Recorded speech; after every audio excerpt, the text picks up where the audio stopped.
আমাদের এই প্রাণের শহর ব্যারাকপুর অনেক কিছুর জন্য বিখ্যাত। তবে সব কিছুকে ছাড়িয়ে এখন সবচেয়ে আগে জায়গাকে করে নিয়েছে জানেন? আমার মনে হয় দাদা বৌদির বিরিয়ানি। আর সেই বিরিয়ানি খাওয়ার জন্য লাইন, ওরে বাপরে! না, সেই লাইনের অভিজ্ঞতার কথা আর শেয়ার করছি না। যেটা শেয়ার করছি সেটা শুনে আপনাদের অনেকের চোখ কপালে উঠে যাবে বা ভিমড়িও খেতে পারেন। কি শুনে বলুন তো? সেটা কি জানেন? একটু সিক্রেট, আস্তে আস্তে বলি।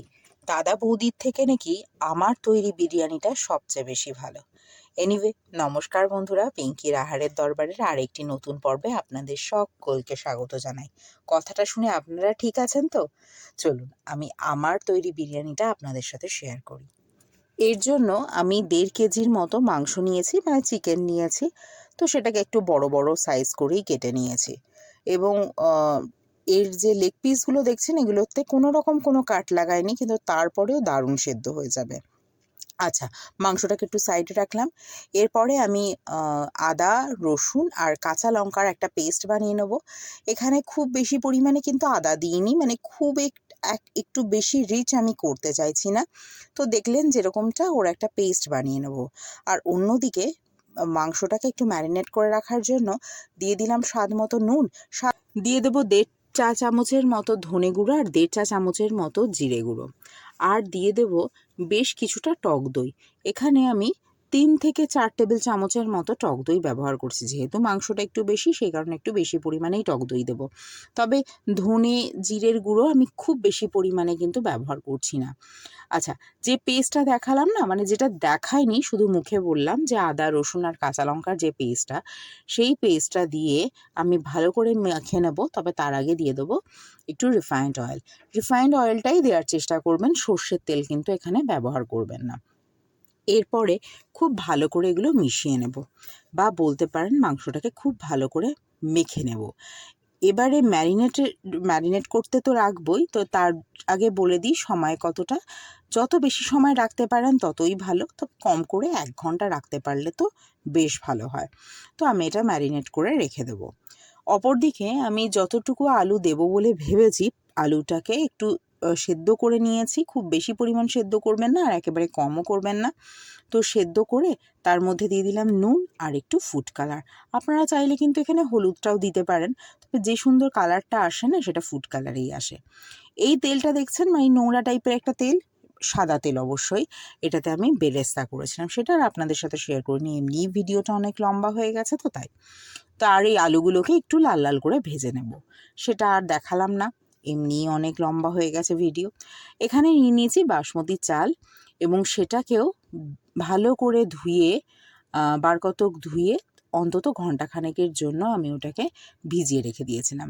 আর অপর দিকে জলের মধ্যে নুন দিয়েছি, আর স্বাদ মতো নুন, একটু জিরে, মানে সাহা জিরে, আর গোটা গরম মশলা, তেজপাতা, এই কটা জলের মধ্যে দিয়ে অল্প একটু তেল দিয়ে আমি জলটাকে গরম করে নিয়েছি। এবং জলটা একটু গরম হয়ে আসলে তারপরে ওই চালটা দিয়ে দেব। এটা একটু সাবধানে করতে হবে, তাই আমি আমার কাজের সুবিধার্থে এরকম একটা ছান্তা ব্যবহার করেছি। আপনাদের যেভাবে সুবিধা হয় আপনারা সেভাবেই দেবেন। ভাতটা হতে থাকুক, অপরদিকে মূল রান্নাটা বরং করে নিই, বা মাংসটা করে নিই। এর জন্য আমি আরও কিছুটা রিফাইন্ড অয়েল দিয়ে দিলাম। একটু বেশি পরিমাণেই দেবেন, তাহলেই বেশি ভালো লাগে। আমি আর পরিমাণটা বলছি না।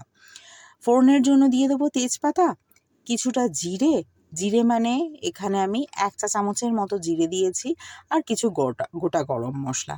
তো আমি মাংসটাকে কখনোই, মানে অ্যাটলিস্ট আমি যেটা করি, আমার বাড়ির লোক কেন এটা দাদা বৌদির বিরিয়ানির থেকে বেশি পছন্দ করেন সেটাই আপনাদের সাথে শেয়ার করি। অ্যাকচুয়ালি আমি যে বিরিয়ানিটা করি একটু বেশ লাইট হয়, যেটা খেতে খুব ভাল লাগে। তো তার জন্য আমি খুব একটা বেশি পরিমাণ মশলা দেওয়ার কখনোই পক্ষপাতী না। তাই আমি অল্প করেই মশলা ফোড়নে দিলাম, আর তার মধ্যে দিয়ে দিলাম আমি বেশ কিছুটা পেঁয়াজ। বেশ কিছুটা বললে তো ঘোড়ার ডিম কী বুঝবেন, তাই আমি পরিমাণটা বলেই দিই। এখানে প্রায় 400 গ্রামের মতো পেঁয়াজ রয়েছে, যেটাকে একেবারে কুচিয়ে ফেলেছি। কিছুটা পেঁয়াজ বেরেস্তায় রেখে দিয়েছি, মানে ভেজে রেখেছি, আর কিছুটা পেঁয়াজ এখানে দিয়ে দিয়েছি। তো যাই হোক, পেঁয়াজটা একটু যাতে মজে আসে তার জন্য দিয়ে দিলাম নুন। মনে রাখবেন কিন্তু নুনটা মাংস ম্যারিনেট করার সময়ও দিয়েছি, আর এই সময়ও দিলাম। অবশ্যই 2 খেপে দেবেন, মানে সব একসাথে কিন্তু মাংসের মধ্যে ঢেলে দেবেন না। দিয়ে দিলাম একটুখানি চিনি।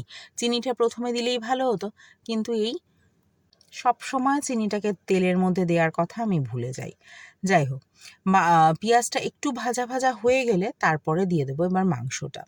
বলে রাখি এর ভিতর তো সমস্ত মশলাই দেওয়া আছে, শুধু যা অ্যাড করব সেটা একটা কি মশলা অ্যাড করব সেটা আমি পরে দেখাচ্ছি। তো সেই কারণে ফ্লেমটাকে একটু কম রেখে, যেহেতু আমার এই কড়াইটা অনেকটাই বড় তাই আমি ফ্লেমটা খুব বেশি কমাইনি। যদি আপনাদের কড়াইটা একটু ছোট হয় তাহলে একটু ফ্লেমটাকে কম রেখেই বা মিডিয়ামে রেখেই কিন্তু মাংসটাকে ভালো করে সেদ্ধ করে নেবেন। বেশি নাড়াঘাটার দরকার নেই, আমি ঢাকনা দিয়ে দিলাম, আপনারাও ঢাকনা দিয়ে দিয়েই এটাকে সেদ্ধ করে নেবেন।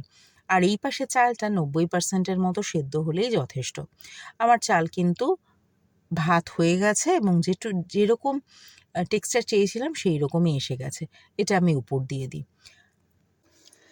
যেহেতু একা একাই সমস্ত ক্যামেরা করি তো তাই সব কিছু না দেখানো সম্ভব হয় না, বিশেষ করে এইরকম একটা ঝামেলাযুক্ত রান্নার সময়।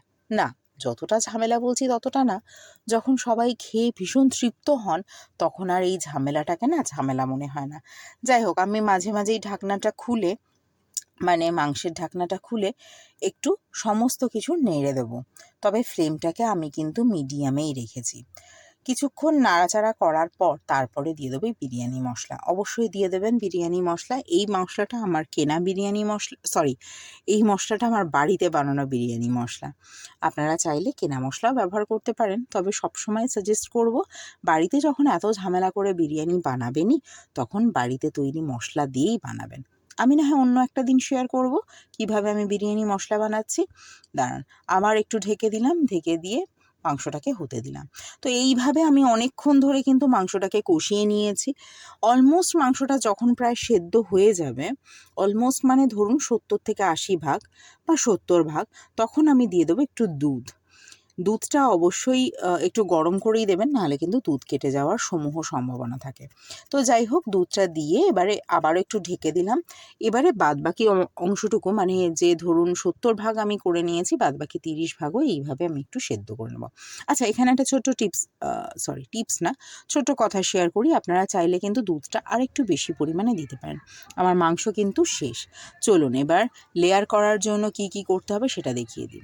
আমি একটু গরম দুধ নিয়েছি। দুধ নিয়ে এই যে কেসার কেসার বা জাফরান এভারেস্টের এটা আসে, এটা 20 টাকা প্যাকেট, মোটামুটি একবারের জন্য যথেষ্ট। ও, কতটা চাল দিয়েছি সেটা আমি বলিনি না। আমি এখানে 1 কেজির একটু বেশি চাল দিয়েছি, চালটা একটু বেশি কমই দিয়েছি তুলনামূলক মাংসের তুলনায়। আপনারাও চাইলে সেটাই দিতে পারেন, এখন এতে খেতে ভালো হয়। তো যাই হোক, আমি দুধটা মানে কেসার ভেজানো দুধটাকে রেডি করে রেখেছি, ওটা থাক। পরে ওর ভিতরে একটু ফুড কালার আমি মিশিয়ে নেব, সেটা আর আপনাদের সাথে শেয়ার করব না।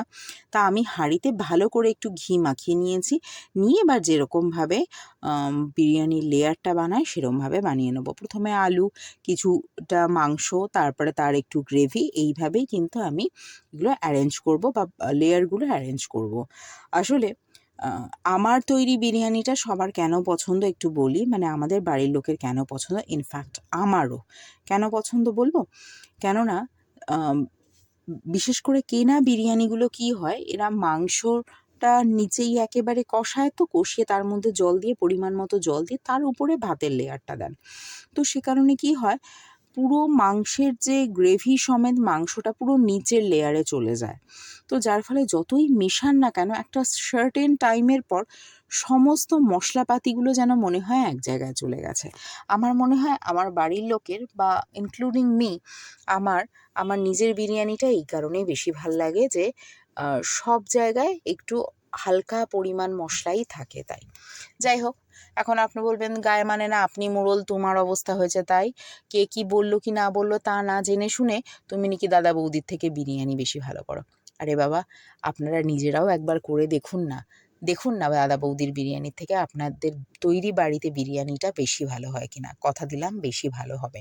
আচ্ছা, কথা বলতে বলতে আমি কিন্তু পেঁয়াজের বেরেস্তাটাও দিয়ে দিলাম, কিছুটা গ্রেভিও দিয়ে দিয়েছি যেরকমটা দেখলেন। এখন দিয়ে দিচ্ছি বিরিয়ানি মশলা। অবশ্যই বিরিয়ানির মশলাটা কিন্তু আমার এটা বাড়িতে করা, আমি আবারও বললাম। দিয়ে দেবো কিছুটা খোয়া ক্ষীর। তো এইভাবেই লেয়ারটা বানাবো। আর অবশ্যই আপনারা চাইলে একটু নুনটা চেক করে নেবেন, যদি দেখেন নুনটা একটু কম আছে তাহলে এই লেয়ারেও সামান্য করে নুন দিতে পারেন। আমি আর ঘিটা প্রত্যেক লেয়ারে দেব না, এটা একেবারেই শেষের দিকের লেয়ারে দেবো, তবে এটা শেষের দিকের লেয়ারই, তো সেই জন্য উপরে অল্প একটু দিলাম, পরে আমি একেবারেই 250 ml ঘি পুরো ঢেলে দেবো। যাই হোক, এইভাবেই কিন্তু আমি লেয়ারটাকে অ্যারেঞ্জ করব, যেরমটা দেখছেন বা যেরমটা আপনারা জানেন, এতে নতুন করে দেখানোর কিছু নেই, তবে যেহেতু শেয়ার করছি তাই সবটুকু একটু শেয়ার করে দিই। এইভাবেই কিন্তু আমি বিরিয়ানির মশলা দিয়ে দেবো, খোয়া ক্ষীর দিয়ে দেবো, গোলাপ জল, কেওড়ার জল, যেগুলো আমি দেখিয়েছি হয়তো মুখে বলিনি, বাট গোলাপ জল, কেওড়ার জল প্রত্যেকবারই 1 টেবিল চামচ করে দিয়ে দিয়েছি। আর এটা লাস্ট লেয়ারের খোয়া। আমি বলে রাখি এখানে 50 গ্রামের মতো খোয়া আমি সবটুকুর মধ্যে, মানে 1 কেজি চাল 1.5 কেজি মাংসের মধ্যে দিয়ে দিয়েছি, আর এই 250 ml ঘি আমি পুরোটাই মোটামুটি এর মধ্যে দিয়ে দিয়েছি। চেষ্টা করবেন একেবারে উপরের লেয়ারেই ঘি দেওয়ার, প্রত্যেকটা লেয়ারে দেওয়ার কোনো দরকার নেই, যেটা কিনা ফিল্ট্রেশন থিওরির মাধ্যমে, মানে ফিল্ট্রেশন থিওরির মতো একেবারে নিচে চলে যাবে। আচ্ছা, এই যে রঙটা দেখলেন, আমি বলছি আবারও, এটা শুধু যে জাফরান ভেজানো দুধের রঙ তা না, এর মধ্যে অল্প একটু ফুড কালার মিশিয়েছি, মিশিয়ে তারপরে উপর থেকে ঢেলে দিলাম। যতটা হলুদ হবে এবং সুন্দর একটা কালার আসবে।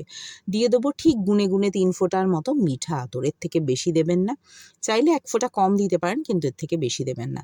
এটাকে আমি এবার দমে দেব, তো তার জন্য চাটুতে একটুখানি জল দিয়ে দিয়েছি, আর এই জলের মধ্যে অল্প একটু ভিনেগার দিয়ে দিয়েছি, তাহলে দেখবেন চাটুটা ডিসকালার হয়ে যাবে না। আর একটু ফ্লেমটাকে বাড়িয়ে, মানে হাই ফ্লেমে, অবশ্যই হাই ফ্লেমে, মিনিট 7-8 আমি এটাকে হাই ফ্লেমে গরম করেছি, তারপরে ফ্লেমটাকে কমিয়ে অন্ততপক্ষে 20 মিনিটের মতো রেখে দিয়েছিলাম। তো এরপরে এবার সমস্ত দমে দেওয়া হয়ে গেছে, এবার এটাকে চলুন কেটে সার্ভ করি। এইভাবে নিজের সমস্ত ভালোবাসা দিয়েই যদি বিরিয়ানি রান্না করেন, বিশ্বাস করুন, ওই দাদা বৌদি বলুন বা যে কোনো নামি দামি কোম্পানির বিরিয়ানি বলুন, বিশ্বাস করুন লাইন দিয়ে আর খেতে যেতে ইচ্ছা করবে না। এত দারুণ খেতে হয় যে সত্যিকারের, বাড়ির লোককে এইভাবে যেভাবে তৃপ্ত করবেন, তার থেকে বেশি তৃপ্তি আর কিছু হতে পারে না। এনিওয়ে, আজকের এই বিরিয়ানি রান্নাটা আপনাদের কেমন লাগলো অবশ্যই জানাবেন। খুব তাড়াতাড়ি আমি শেয়ার করার চেষ্টা করেছি, যাতে আপনারা বোর না হয়ে যান। আর যদি ভালো লেগে থাকে একটা লাইক করতে কিন্তু ভুলবেন না। আর প্লিজ আমার চ্যানেলটিকে সাবস্ক্রাইব করুন এবং পাশে থাকা বেল আইকনে ক্লিক করুন, যাতে নোটিফিকেশনটা সবার আগে আপনার কাছে পৌঁছায়। আর ফেসবুক থেকে দেখলে একটা ফলো করে দেবেন। আজকের মতো আসি, অন্য কোনো দিন অন্য কোনো রান্নাকে সঙ্গে নিয়ে হাজির